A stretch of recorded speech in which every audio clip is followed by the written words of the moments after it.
চলচ্চিত্র শিল্পী সমিতির 2024-26 মেয়াদের নির্বাচনে সভাপতি হয়েছেন মিশা সওদাগর ও সাধারণ সম্পাদক হয়েছেন মনোয়ার হোসেন ডিপজল। সম্প্রতি ডিপজল আসন্ন ঈদুল আজহায় গাবতলী গরুর হাটের ইজারা পেয়েছেন।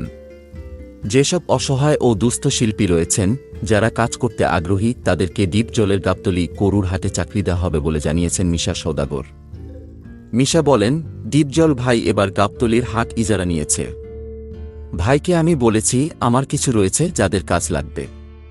ভাই বলছেন, যারা এখানে কাজ করতে আগ্রহী তুই আমারে তাদের তালিকা দে। উল্লেখ্য, গত 19 এপ্রিল চলচ্চিত্র শিল্পী সমিতির 2024-26 মেয়াদে নির্বাচনের ভোটগ্রহণ অনুষ্ঠিত হয়। নির্বাচনে সভাপতি ও সাধারণ সম্পাদক পদসহ অধিকাংশ পদেই জয়লাভ করে মিশা ডিপজল পরিষদ। সভাপতি পদে মিশা 265 ভোট পেয়ে বিজয়ী হয়েছেন। তার প্রতিদ্বন্দ্বী মাহমুদ কলি 170 ভোট পেয়ে পরাজিত হয়েছেন। অন্যদিকে সাধারণ সম্পাদক পদে ডিপজল পেয়েছেন 225 ভোট। 16 ভোট কম পেয়ে হেরে যান তার প্রতিদ্বন্দ্বী নিপুণ।